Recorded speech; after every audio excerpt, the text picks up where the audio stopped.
When I first started painting almost 7 years ago, I was not trying to become an artist at all. I had sat down to sketch out a fabric art piece that I wanted to make, and I thought it would be quite fun to add some colour blocking so that I could get an idea of what it might look like.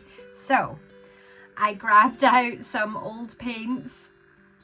I actually think these are from high school art class, and I quietly added some colour. Before I knew it, I had lost hours. I think it was about 2 in the morning when I finished, and I had been completely absorbed in the process, and I had created my first magical fairy forest, a piece that eventually sold.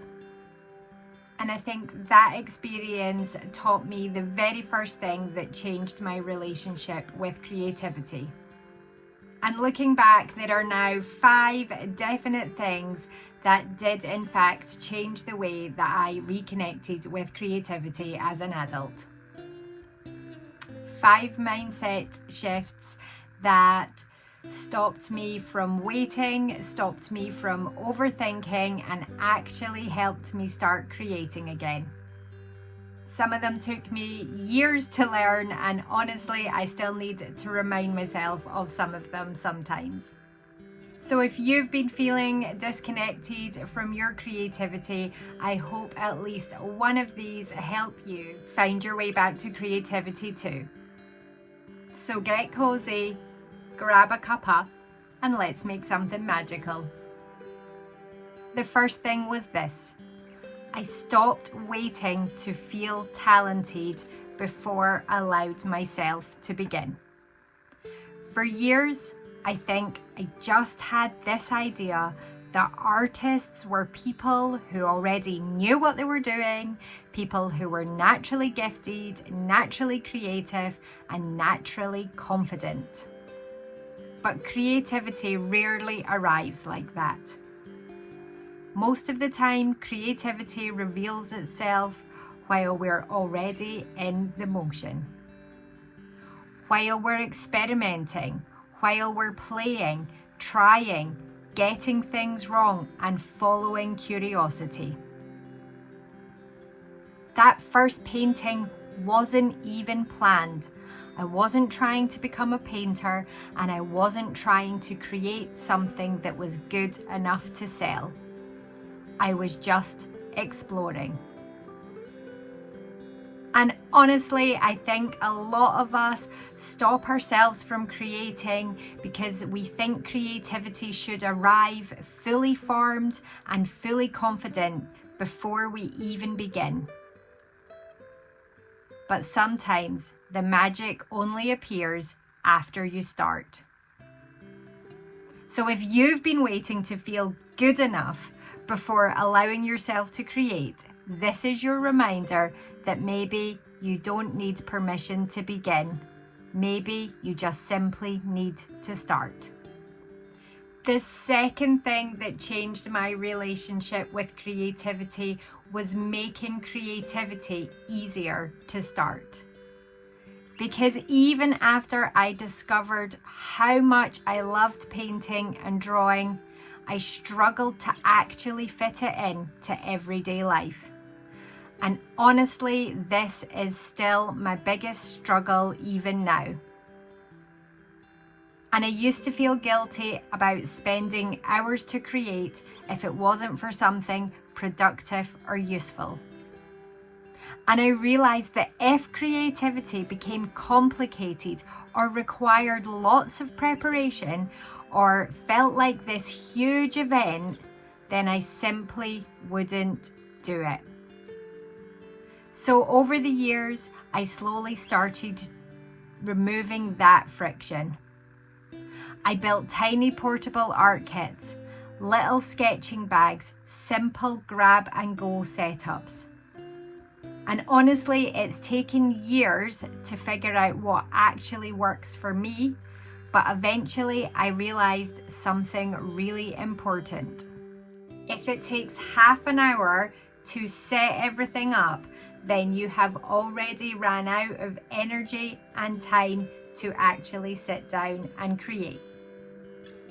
So I started working smaller, tiny sketchbooks, a simple mechanical pencil, mini watercolor palettes, just simple supplies that you could grab, go and start using immediately.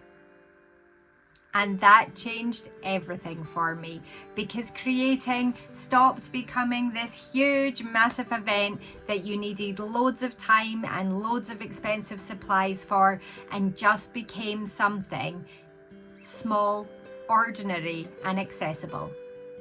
I could sketch in cafes, I could paint at the kitchen table, I could take little travel kits on holiday, I could doodle while waiting for appointments, or sketch while on woodland walks. And I think a lot of us believe creativity requires huge, uninterrupted blocks of time, expensive supplies, or a perfect dedicated studio space. But sometimes creativity grows best when it's allowed to become small enough to fit gently into ordinary life. Number 3 was that I let go of the pressure to make everything a finished painting. When I started painting, nearly every single thing that I did had some kind of pressure attached to it. I wanted paintings to sell, I wanted them to feel good enough, I wanted exhibitions, I wanted validation, I wanted them to somehow prove that I was artistic. And it slowly started draining the joy out of creating. Because when every piece has to become something impressive or successful, creativity stops feeling playful and starts feeling performative. And the funny thing is this: the magical world that I am now most known for, Fayfern Forest and the Mushwoods, and all the cozy magical paintings and characters, those things only really appeared after I relaxed. After I stopped trying to force myself to create proper art. When I finally allowed myself to experiment, play, doodle, make messy things, and create without needing a final outcome. That's when my real creativity started showing up. That's when my style began to develop naturally. And I think many of us were raised to believe creativity should always lead to something useful or impressive or productive. But creative also needs room to wander, room to be silly, room to fail, and room to make strange little experiments that lead nowhere. Because often those playful little experiments quietly become the beginning of your most meaningful artwork. 4. I stopped comparing myself to other artists. For a long time, I thought that becoming better meant copying what other artists did. And I would compare myself constantly. I would compare my ideas, my colours, my techniques, my style and my progress. And without even realising it, I was trying to make the kind of art that I thought other people would approve of or buy or consider successful. But the problem with constantly copying what other people are doing is that you never really discover your own natural creative voice. And weirdly enough, once I stopped trying so hard to be like other people, I actually started improving faster, because I finally started developing my own techniques, my own shortcuts, my own ideas, and my own way of seeing things. And I think that's true for creativity in general. Your creativity often grows strongest when you stop performing and start listening to yourself instead. The minute I stopped trying to prove that I was artistic, I actually became more creative.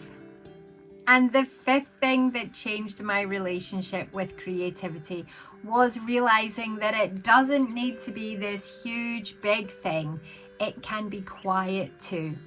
And it can also live in ordinary little moments.